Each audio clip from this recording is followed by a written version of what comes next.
Let's talk about Paska. So last week's session ended with an abrupt charm person spell. Let's break that down for a second.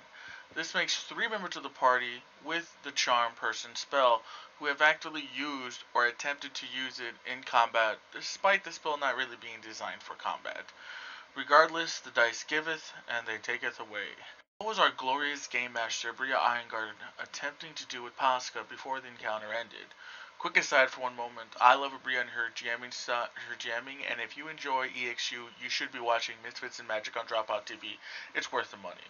Okay, shilling aside. We know from Paska that many people are being forced out of their homes due to rising housing costs. They are literally being priced out of their own neighborhoods. This is not so veiled mirroring to the similar circumstances in California, causing huge increase in housing costs, contributing to the rising homelessness in the state. What happens to the homeless of Iman? The nameless ones, you might say. At the end of the session, Abrir described Paska's people as old women, old men, young children, and yes, some capable looking people as well. But still, these people who wouldn't be able to easily leave the city once they lost their home or find work in another district.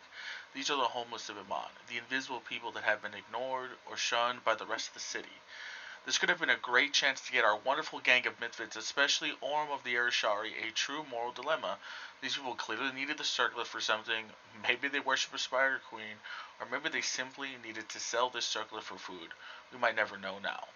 But given a name to the nameless and realizing they are simple, poor, desperate people having to turn to crime and vandalism to survive, and how the party decides to handle that would have been interesting.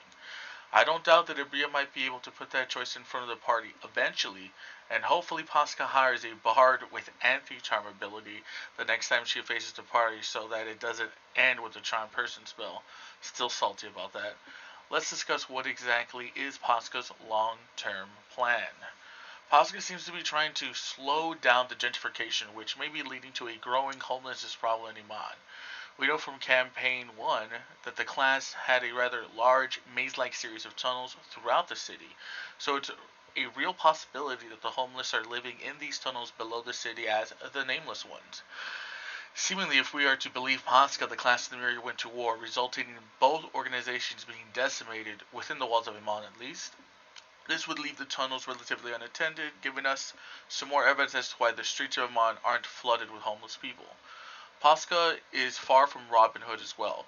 Her need for large stockpiles of residuum are disconcerting.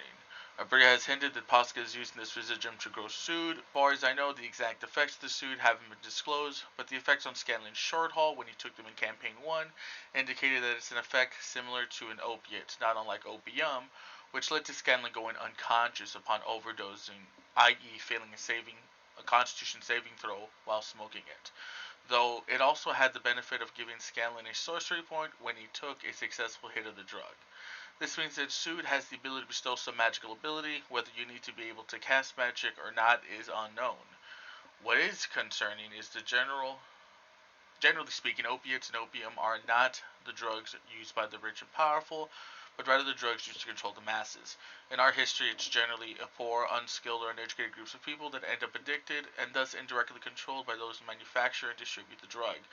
It's unclear as to how Sood could be used to take back neighborhoods that are being bought up when you're essentially harming and draining the very people you're supposedly trying to help with the drug you are selling to buy those neighborhoods. Maybe Pasca plans to export the drugs to other cities, but who would buy them or sell them?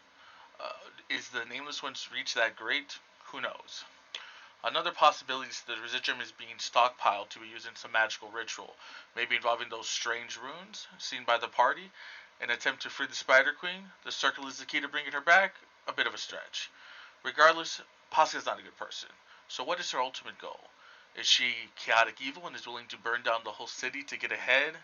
Doubtful, considering she didn't attempt to kill the party outright. I mean, having them step in a carriage, I would have locked the doors and set it on fire. That's just me. I mean, the circlet would be fine. It's magic, right? And it's not like they stole all the residuum. Best kill them and be done with it. So maybe she's in over her head. A chosen leader rather than a power-hungry one. Weighed down by unwanted responsibility. We can tell at the end Pascal was quite emotional when she believed the circlet was sold and now in the hands of Gilmore, an extremely powerful sorcerer, who would know the danger of such an object and would more than likely keep it in some extra planar space outside of Paska's reach, maybe forever. She's also rather trusting given the location of their primary warehouse to a bunch of strangers, we assume. They might have some prior history that the party has simply forgotten about due to their temporary amnesia. Maybe she is far more inexperienced or soft-hearted than we realize, and may not have thought of the repercussions of making and selling food, and is simply thinking of a short-term gains of selling the most popular expensive product she can get her hands on to try to buy back these homes before the rich do.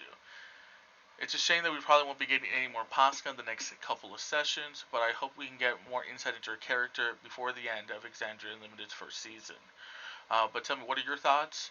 Do you think I'm correct that Paska is simply in over her head, or is she more nefarious than any one of us have come to realize?